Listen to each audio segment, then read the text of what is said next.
to those who kind of undertook the production, and kind of everyone in that process. A huge thank you for getting us to this point where we can launch the book. The kind of second preliminary point I'd like to make is to remember those who can't be here with us tonight. There are two kind of authors, Professor Bill Freund and Professor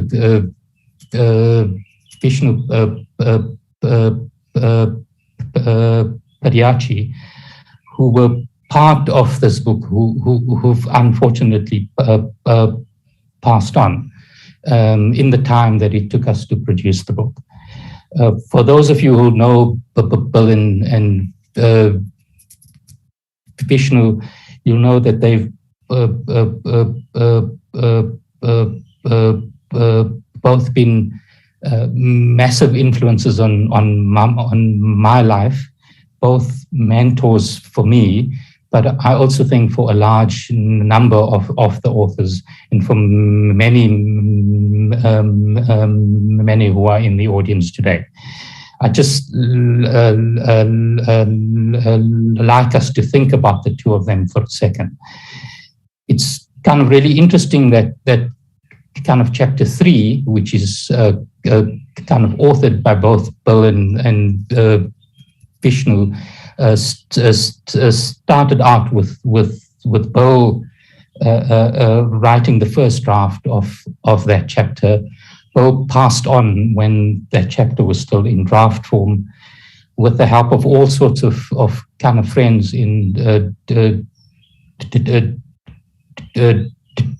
Durban. We managed to extract the draft chapter from his computer. Vishnu then kindly agreed to complete the chapter, which he did, but he passed on as we got to the point where the chapter was almost complete. Vishnu then passed on, and I had the duty and indeed the honor of completing that chapter. So thank you to both of them for all that they've done to kind of assist us with this book. Lastly, I just want to say something about the availability of the book. We are kind of really pleased to announce tonight that we've been in discussions with Oxford University Press about making the book available in South Africa at a price that would be affordable to everyone. We're kind of really happy to announce that there is a special distribution channel in South Africa, and you can now buy the book through kind of Oxford University Press in South Africa at a fraction of the cost that you would pay for it internationally. You'll find the details of how you can get the book in the chat. So we kind of really hope that you will buy the book, and that it will be used extensively in South Africa. Let me then pass on to my colleague and co-editor and great friend, kind of Professor Fiona Tregenna, to say a few words about the book.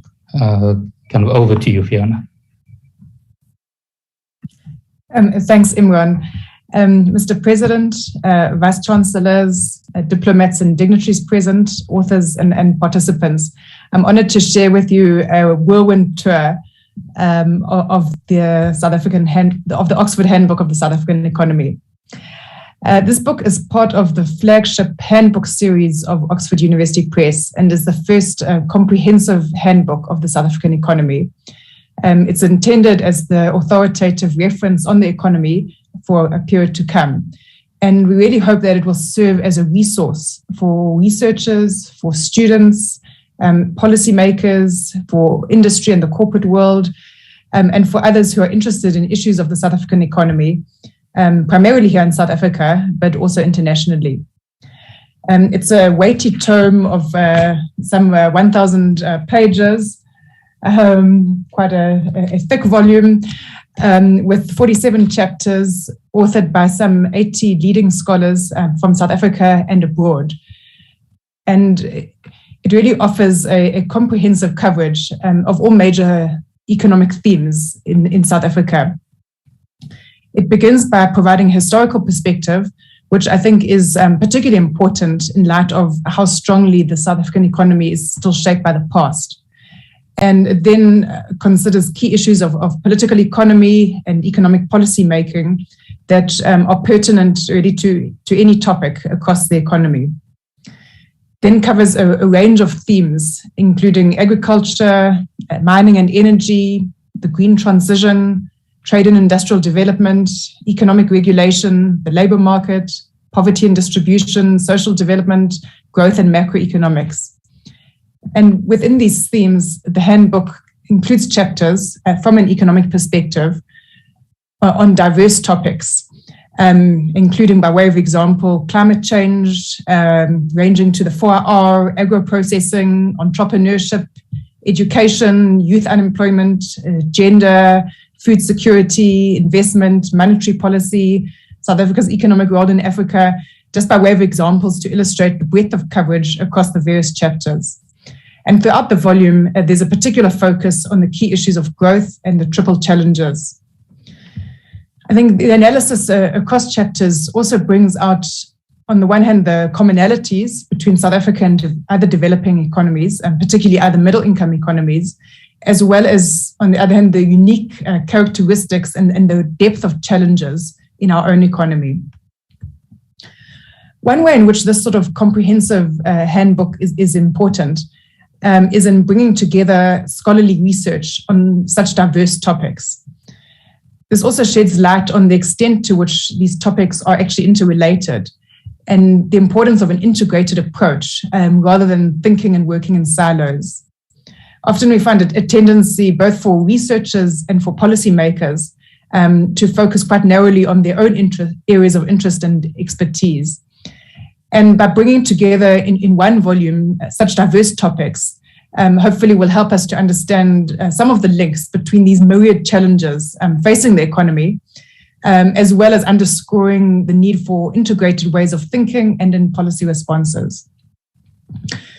We also aim that in bringing an economic lens to a range of topics, that the handbook will have value for readers who are interested in topics such as health, migration, or energy, for example, from disciplines beyond economics. Each of the 47 chapters of the handbook provides a detailed and a state-of-the-art synthesis of the current literature and evidence on its topic, while also making original contributions to knowledge. And all of the chapters, as part of the process, went through rigorous peer review processes, as well as being discussed in 2 workshops as part of putting the book together. We really hope that these chapters and the handbook as a whole will serve as the starting point and the kind of go-to reference for readers who are interested in particular topics. It's also worth mentioning that the contributors to the handbook come from quite diverse analytical perspectives. And I feel that this really enriches the book as a whole. And the volume doesn't really seek to advance any particular standpoint, but rather it provides rigorous evidence and allows readers to form their own views, both analytically and as to appropriate policy responses. So, Mr. President, and to everybody present here, we hope that you find this a valuable resource, and that in addition to its scholarly value, that it contributes in some way to addressing South Africa's economic challenges. Thank you. Great, Fiona. Thank you. Thank you so much. I'm now going to move straight on to the Vice Chancellors to welcome the President, and we'll then move on to the President's speech. So let me then pass on to the Vice Chancellor of UJ, Prof.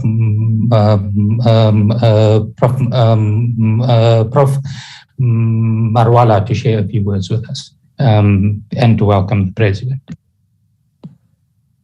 Thank you very much. Good evening, Your Excellency, the President of South Africa, President Ramaphosa, Vice Chancellor Zebulon Vilakazi, and editors of the book, Professors Ogube, Trejena, and Valodia, and all participants.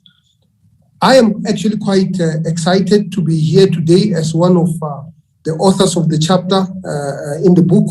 As an academic, I'm of the firm view that in order to understand where we are at any point in time and where we are heading, we must have a comprehensive understanding of what had led us here. In recent years, quagmire and malaise have often been associated with South Africa's economic outlook.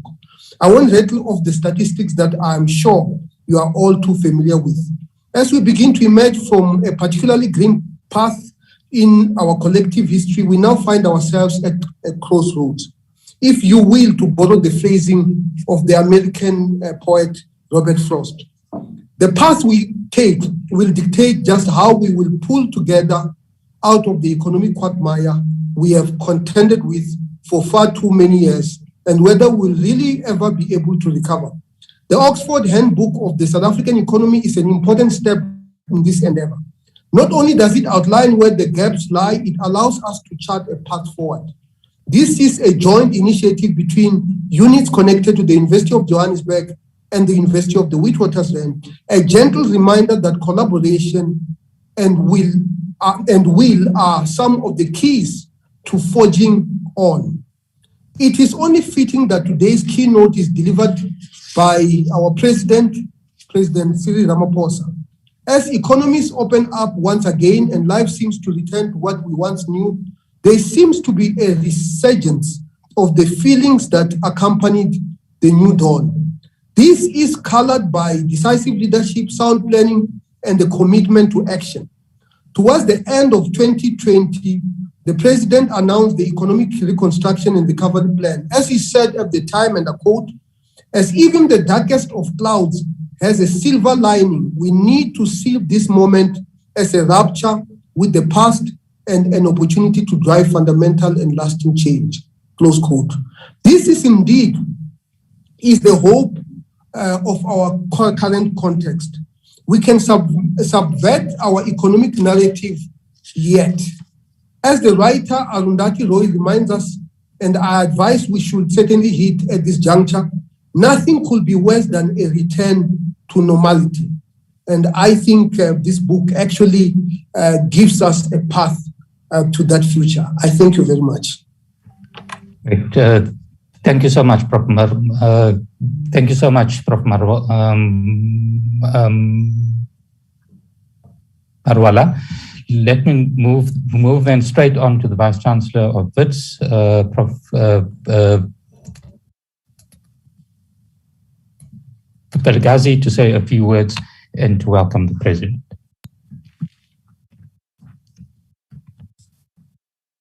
His Excellency, President of the Republic of South Africa, President Ramaphosa, Vice Chancellor of the University of Johannesburg, my colleague and friend, Chilizi Marwala, Professors Okube, Trejena, and Imran, for their sterling efforts in publishing this book that you are launching today, the Oxford Handbook of the South African Economy. To all the contributing authors of what promises to be an incredibly seminal work on the economy of this giant that is yet about to be woken, the South African economy, the engine of this subcontinental region. To all media and others in attendance and diplomats, greetings.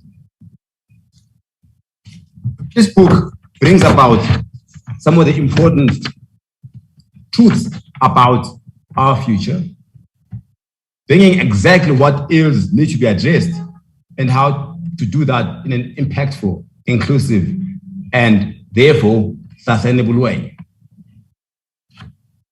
Mr. President, what is often forgotten is that even scientists, physicists, and engineers included, like myself and my friend Marwala, is that like anyone else, We care about poverty, inequality, and the economy. We come from and are members of societies that everyone is, despite being stargazers and AI specialists and nuclear scientists. We are, after all, products of this economy, and we are shaped by our backgrounds. It is imperative, therefore, we rebuild our future and mindful of the mistakes and false starts we have done in the past. I'd like to also say that the university is turning 100 this year, has been part and parcel of the fabric of the economy of this city, Africa's most, the engine room of this African continent. And the university turns 100 this year. And certainly, Mr. President, I look forward to inviting you to visit us despite the busy schedule. I'm saying this because universities are very central, as evidenced by what you're saying today, in driving evidence-based policy making that will shape and help us in charting a path that will lead us to a better future for our children and the world at large. Can you imagine Whitehall without Oxford and Cambridge? Washington without the think tanks at Harvard and other universities? The great Grand Écoles of France, which have shaped Élysée. We are central as centers of thought, obstreperous as some of the academics might be, to actually provide that evidence that will shape policy. Universities are treasure troves and sources of soft power for a country. I believe that South Africa should be proud of having at its apex some of the leading universities of the global South and indeed in some aspects of the world. They are part of the fabric of finding solutions to this country, not just ivory towers. And this book indeed is an exemplar of what these universities can play in advising and shaping policy and moving the dial in thinking around solving some of the vexing problems. As you mentioned, Mr. President, that we need to have a moment of dreaming. This is a silver lining in a dark cloud. We will keep on striving through evidence to ensure that we participate meaningfully in taking this country to the next era of economic growth and prosperity. With these words, I'd like to hand over to you, Mr. President, and once again congratulate all the writers of this, which I believe will be a magnum opus and oeuvre for generations to come. I thank you, and I hand over to you, Mr. President. Thank you. Well, thank you very much, Vice Chancellor of the University of the Witwatersrand, Professor Zebulon Vilakazi, and Vice Chancellor of the University of Johannesburg, Professor Chilizi Marwala, the editors of the Oxford Handbook of the South African Economy, Professor Imran Valodia, Professor Fiona Tregena, and Professor Akebe Okube. Distinguished guests and colleagues and friends. Let me start off by congratulating the writers, firstly the editors of this wonderful handbook, and the writers, and congratulate them and tell them that I really feel honored to have been asked to come tonight to be part of the launch of this book that's written by a galaxy of eminent economists and writers. I have already started reading the book, and I must say that it's been keeping me awake the past few nights since Imran and Akebe and Fiona, you sent the book to me with wonderful words that you wrote on the first page, and thank you very much indeed. Because in many ways this book analyzes the South African economy from what I would say both a historic and a futuristic point of view, and is going to be a useful resource for us as policymakers and indeed for many other people as well. And this handbook, which Fiona, you call a tome, and indeed it is a tome, quite heavy, but wonderfully written, simple to read, and it's really great. It comes at a time of great upheaval in the global economy. The COVID-19 pandemic has in many ways depressed economic activity, as we all know, in our own country. It disrupted also global supply chains, which also impacted on our economy. But as we can see, in our own country, COVID-19 has deepened inequality, and its impact is glaring, and we can see it. With 2 million people having lost their jobs, and the many who have died, and where poverty levels have just become much more apparent to all of us, and inequality. South Africa's economy has similarly been affected severely like other economies. While the economy expanded by 4.9%, in 2021, the impact of the pandemic continues to be felt throughout the economy and society. And we know that there is a yawning gap between where we are and where we would like to be. And I think we all agree we would like to be elsewhere, not where we are. Post-apartheid South Africa continues to labor under a crisis of exclusion. And I particularly want to appreciate the approach that the book takes in identifying the issue of exclusion of the majority of people in our country from the economy, and perhaps more and more on inclusion, that we need to have an economy that is inclusive. 1/5 of households experience hunger. Over 1/3 of adults are unemployed in our country, and this remains one of the most unequal societies in the world. There are certain notions that lie just outside the grasp of economics.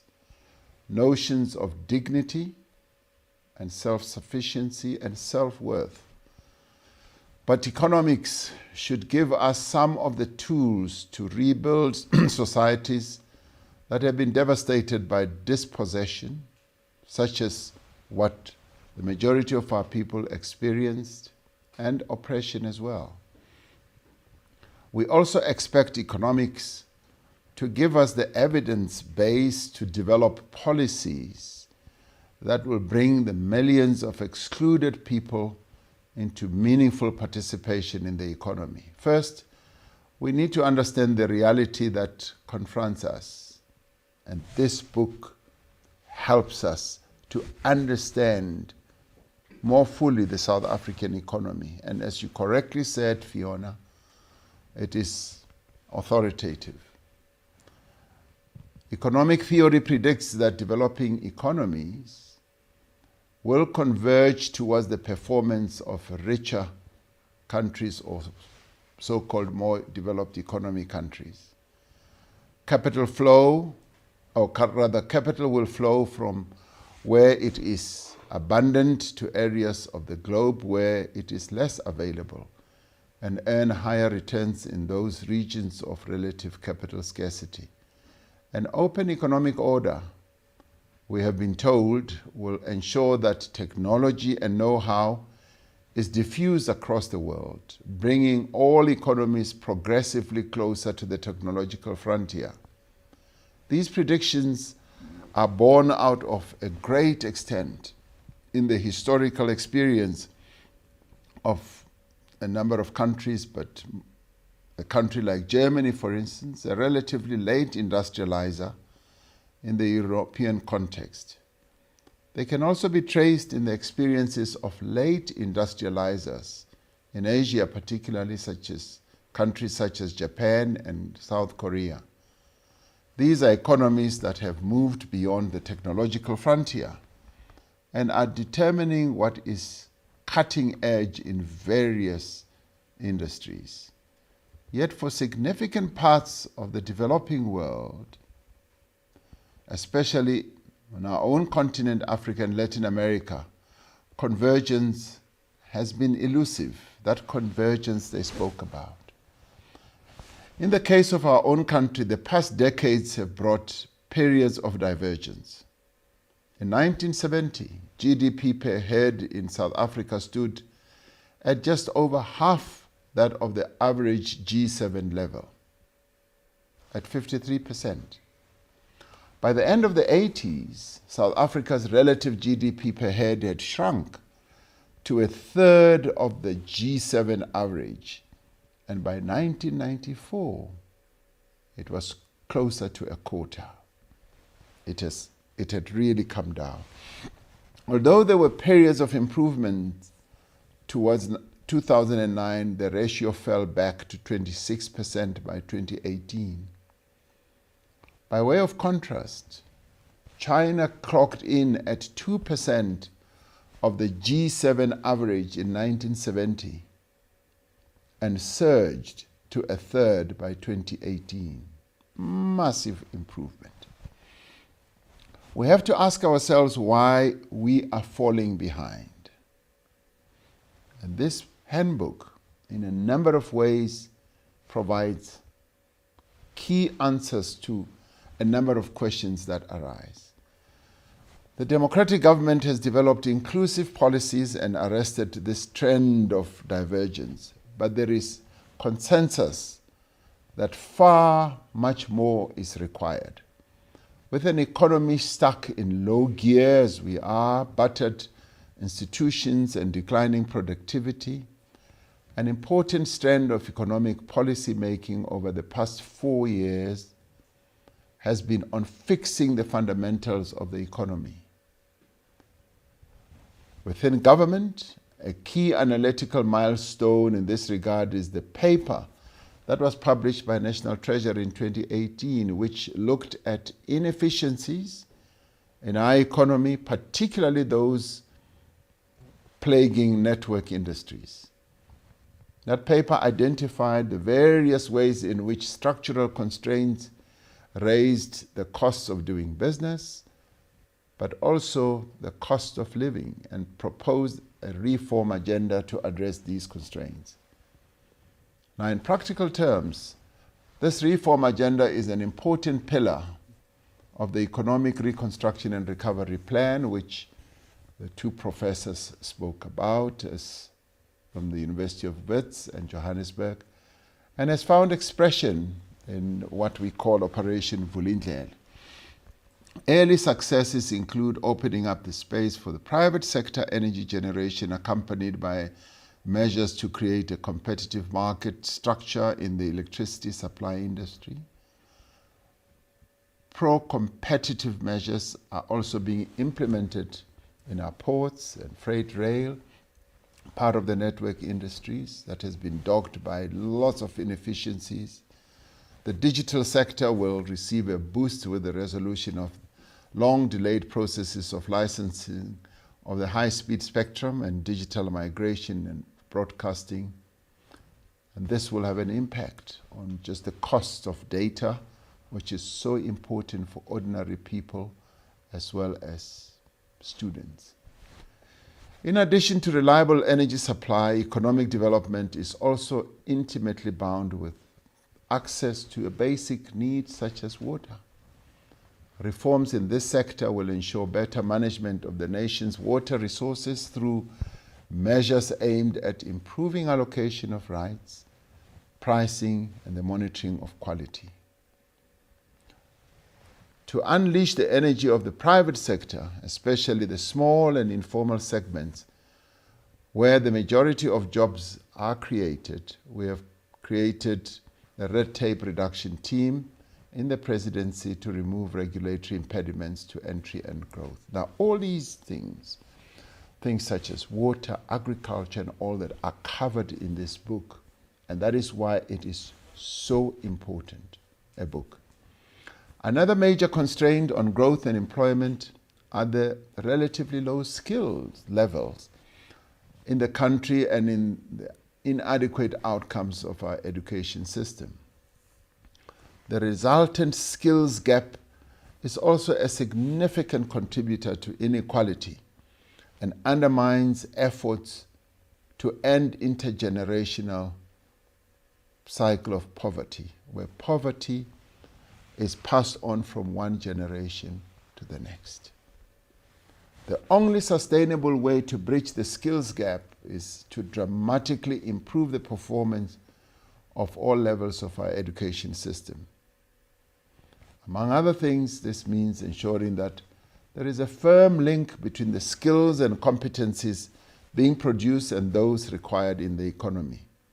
We have initiated several programs to link training to workplace experience and employment.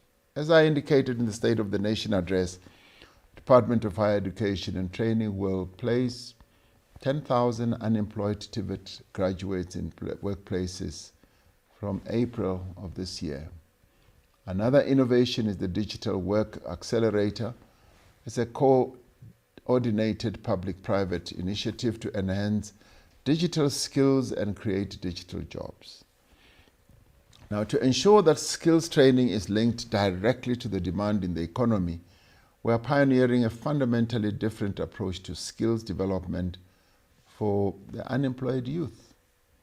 This approach links payment for training provided to placement of candidates in a job opportunity. While we are working to address constraints on growth, we are also pursuing new sources of inclusive economic growth.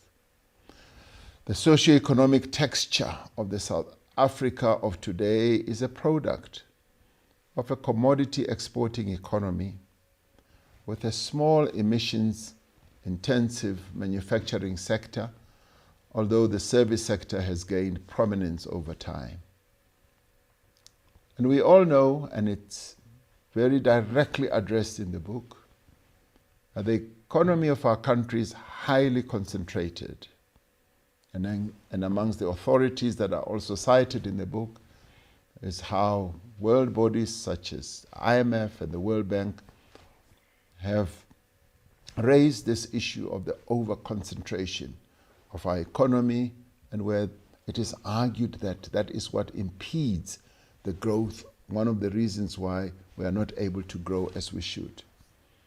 Economic activity as a result is clustered in a few, mostly urban centers. Key sectors of the economy are dominated by a small number of players, as work by the Competition Commission, including its recently released study on concentration, has shown, as I was saying earlier, that even the World Bank and IMF have said that. I came into office with a clear determination to raise the level of investment in our economy. And the issue of investment is also frontally addressed in the book as well.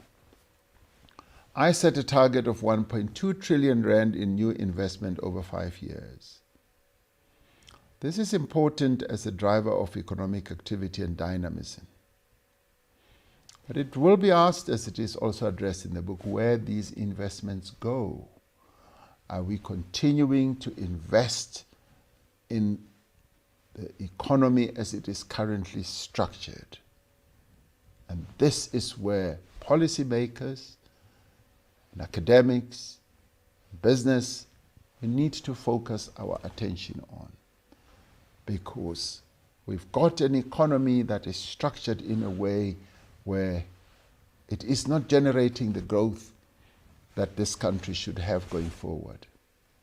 Now, through the deployment of our investment promotion ecosystems, which includes a number of structures that we have and which are also supported in agencies in various provinces, we have over the course of 4 years managed to raise investment to the value of 1.14 trillion. As we seek to aggressively rebuild the productive base of the economy, and may I add, we need to do so on the basis of a restructuring economy.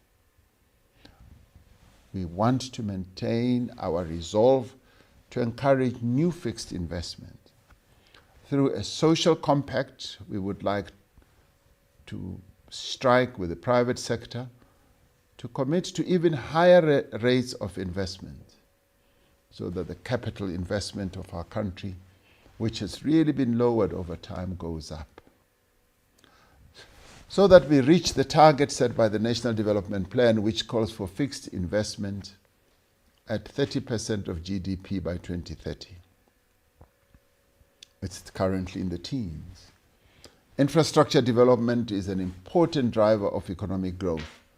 We have improved coordination of investment from the center of government and set up the infrastructure fund as a key mechanism to use public funds to leverage private sector investment in this asset class.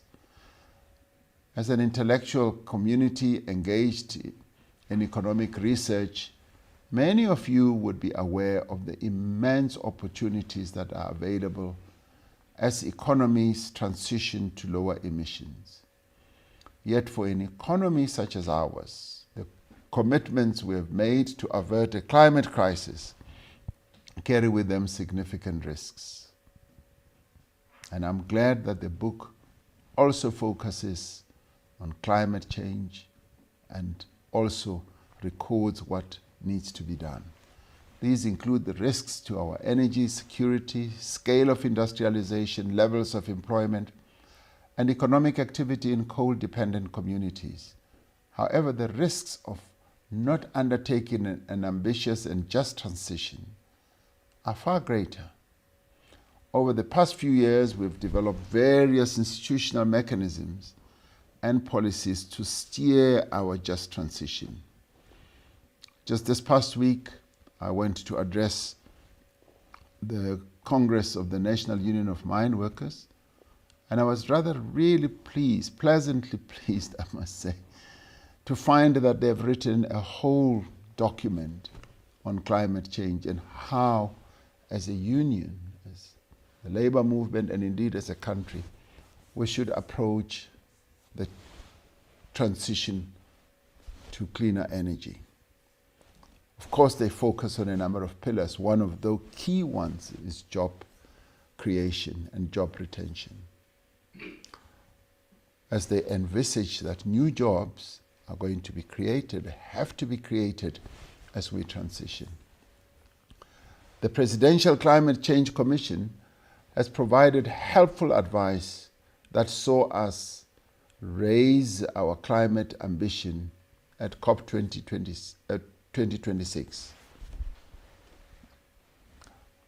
On the sidelines of COP26, South Africa entered into a historic partnership, as we all have heard, that seeks to unlock $8.5 billion of grant and concessional finance to support investment in reducing emissions.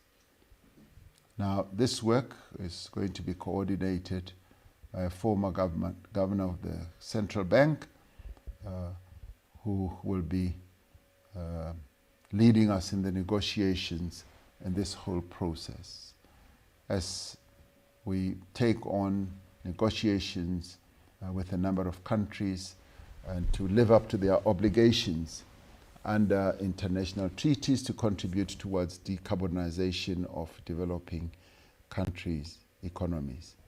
I've not yet established whether this voluminous handbook tackles a sector which has evoked a lot of interest, which, as even when I mentioned it in Parliament, evoked a lot of laughter and some joy, I must say, whether it tackles hemp and cannabis and the value chain that is inherent in it in any detail.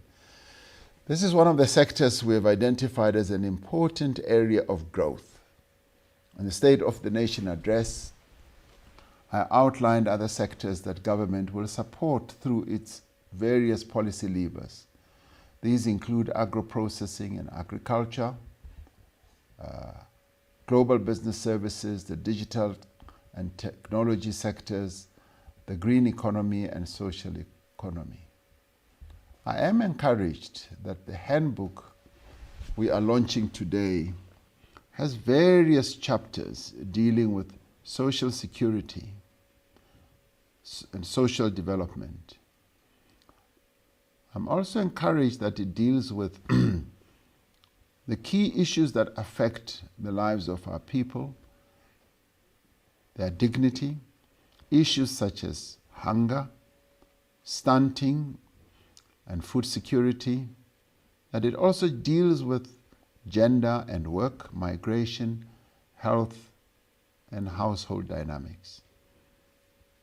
So this is a very comprehensive book, which, as I said, I have found very, very easy to read.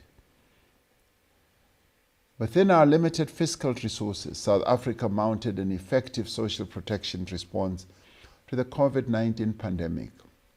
I may add, more than many other countries, our peer countries, the public employment programs initiated during the pandemic will soon have created over 1 million work and livelihoods opportunities, and the majority of whom are women, the participants, that is, and young people. The COVID-19 Social Relief of Distress Grant reaches over 10 million unemployed people every month. Through these efforts, we have developed valuable insights about those members of our society who are not part of the existing social security net and who are also excluded from meaningful economic participation, an issue which is so keenly addressed in the book. Yet, there is far more work to be done to strengthen the social safety net and support productive livelihoods. Our socio-economic context demands that as we focus on growth and job creation, we also ensure that no one is left behind. Another significant area of focus is building the capacity of the state. The role of institutions has gained prominence in explanations of economic performance across nations. Strengthening the capacity of the state has been a top priority for my administration.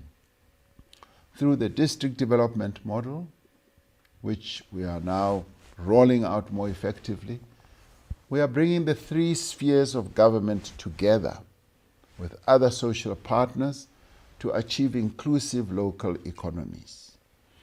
And this is going to enable us to get local players, local government, to focus on the growth of economies at the local level. Because as I've often said, investments don't take place at the union buildings. They take place at the local government level, where people live. We're taking steps to professionalize the public service, strengthening criteria for recruitment and advancement, and building a culture of career-long learning and development. We know both from our experience of governance and the reports of the State Capture Commission how deeply damaging state capture and corruption has been.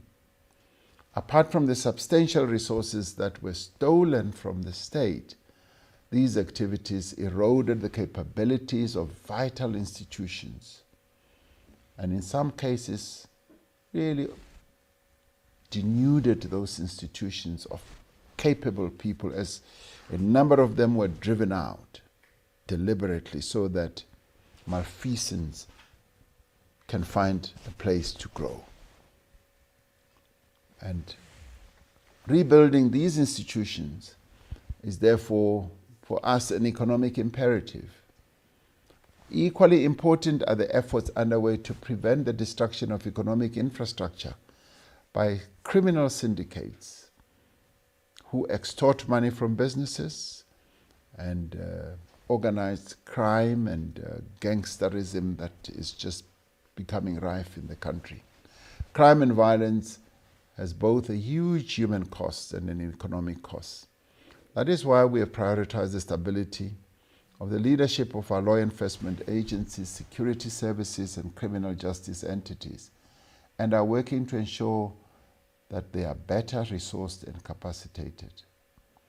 Now, as we launch this Oxford Handbook of the South African economy, we are in effect reaffirming the importance of improving the quality of national dialogue on the economy. Now, I really welcome the diverse contributions contained in this handbook because in many ways it promises to provide a holistic take on our economy and make South Africans to really understand their economy. To understand the economy through the years of apartheid and also a bit of a take on what colonialism did to structure our economy as it has. As the book says, our economy really has its roots from the past, the colonial and apartheid past. It covers a number of issues, the real life of South Africans, in terms of its history, but its current, and also what its future ought to be. And it does so with a thorough analysis, and as Fiona said, world-class type of analysis, which is peer-reviewed, of the various sectors of our economy in the 47 chapters. It is also important that the book examines emerging features of economics, such as the dynamics of the just transition and the green economy. Now, I was glad to hear Professor Valodia saying that the book will be disseminated and it will be made available. I really encourage the wide dissemination of this book.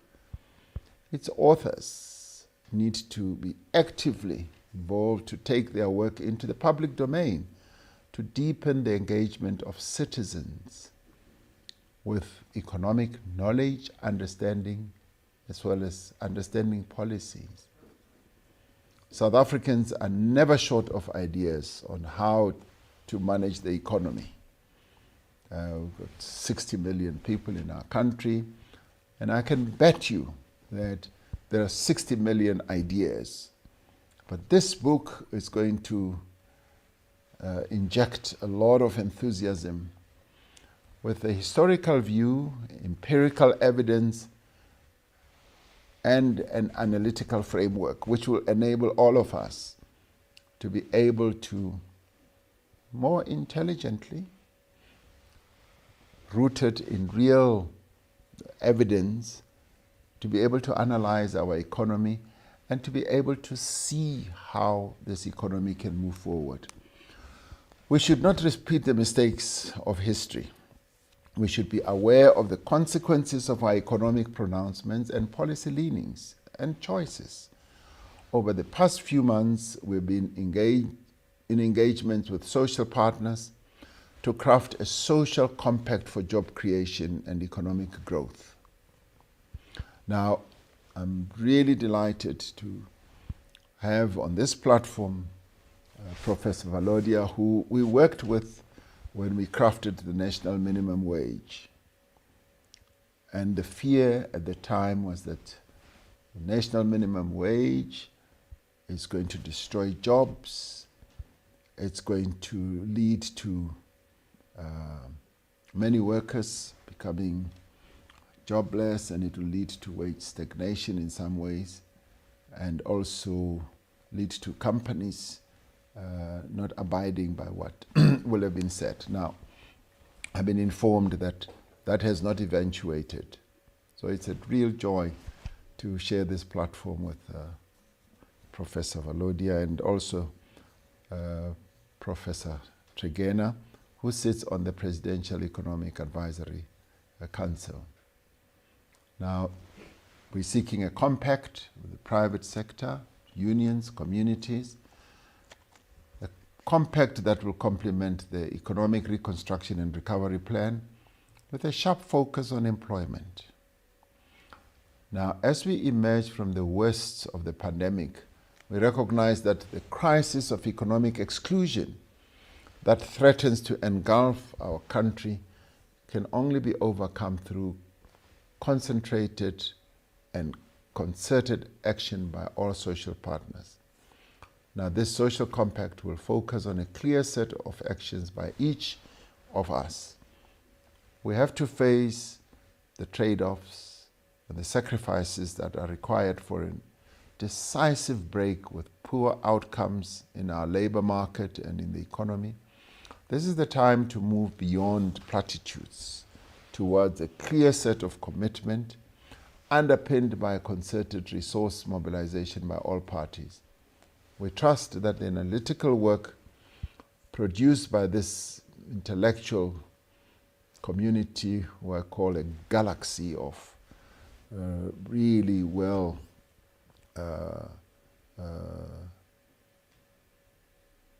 trained and clever people, will guide and enrich the efforts that we need to embark upon. So I'd like to say thank you, and I'm glad to have been made part of this launch. This is, in my view, a really historic moment. And to you, Fiona, Imran, Akebe, I really thank you for having led this work, and to all the writers. Thank you very much. You've really made a great contribution to our understanding of economics in our country and our own economy. So I thank you. Thank you very much. Thank you so much, President, for those kind words and for an inspirational speech. For me, there were three hallmarks of your speech, which comes across in everything that you do. The first is your commitment to kind of science and knowledge. Secondly, your commitment to an evidence-based policy making process. And thirdly, to the need for us to have public engagement and debate and consensus about the pathway that we follow. So we're extremely grateful to you, Mr. President. I'm going to now pass on to Prof. Akube, who's the third editor of the book, for him to share a few words with us. Over to you, Akube. Thank you. Excellency Presidents Cyril Ramaphosa, Vice Chancellors Professor Zeblo Vilakazi and Professor Shilezi Maruwala, please allow me to thank the President for his gracious remarks and insightful keynote speech at the launch of the Oxford Handbook of the South African Economy. It's indeed a great honor and has a symbolic significance.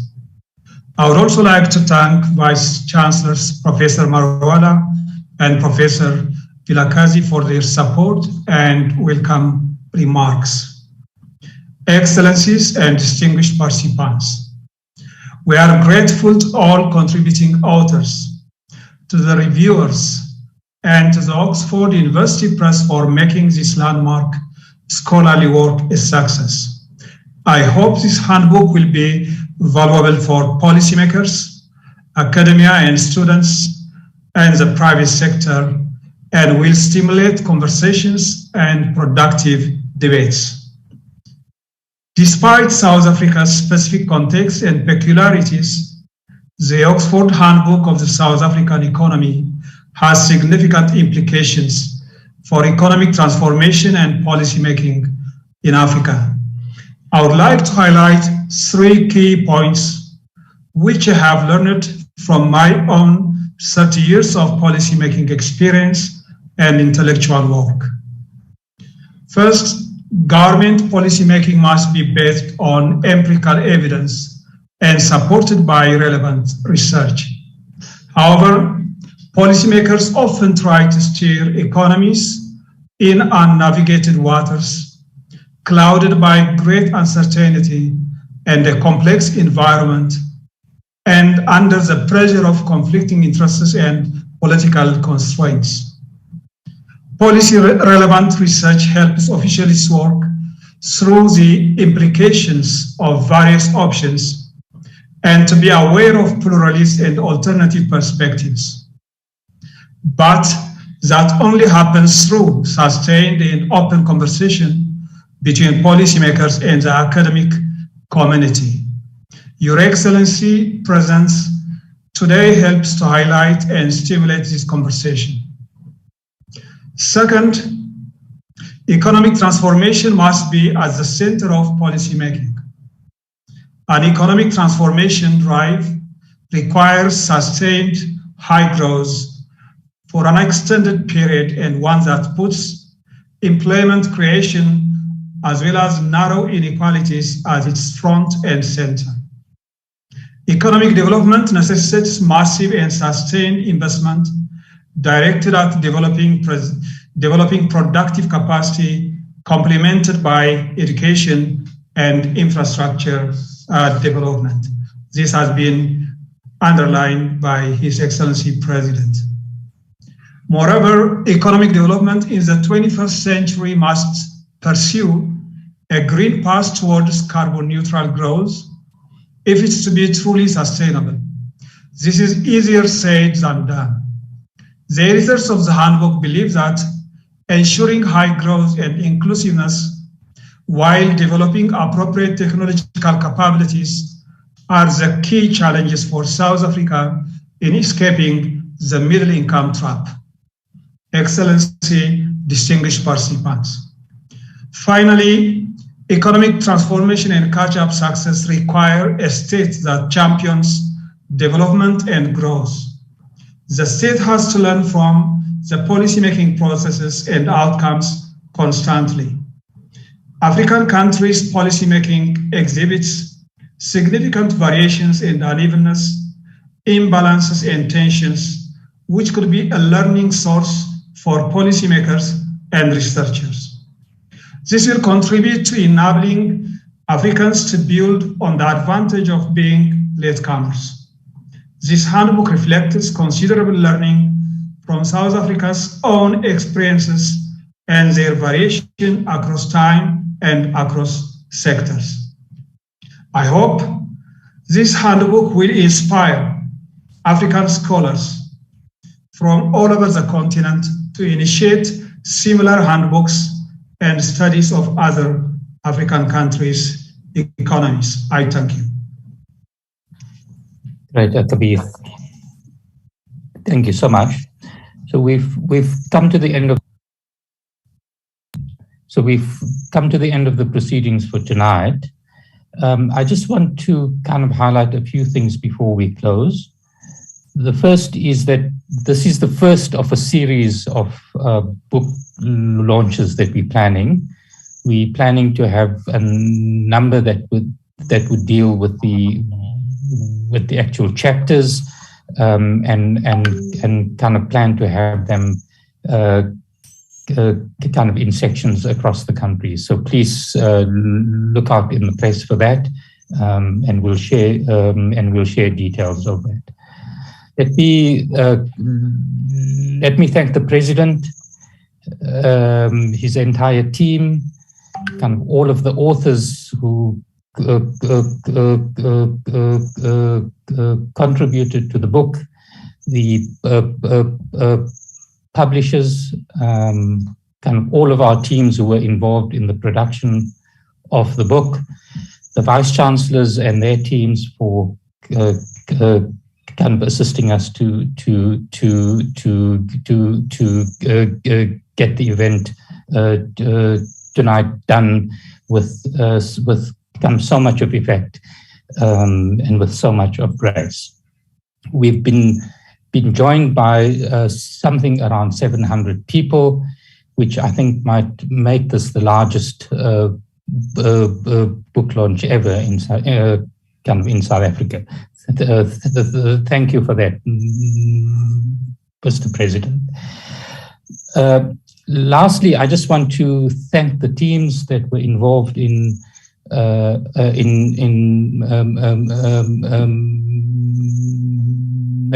making this online book launch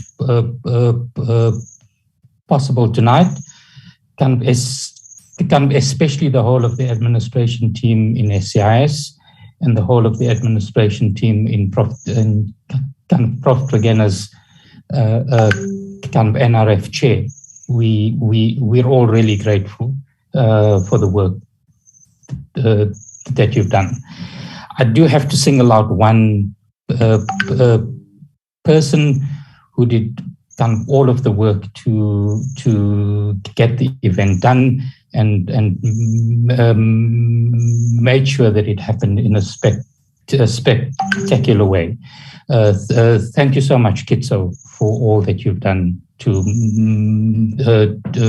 make tonight possible.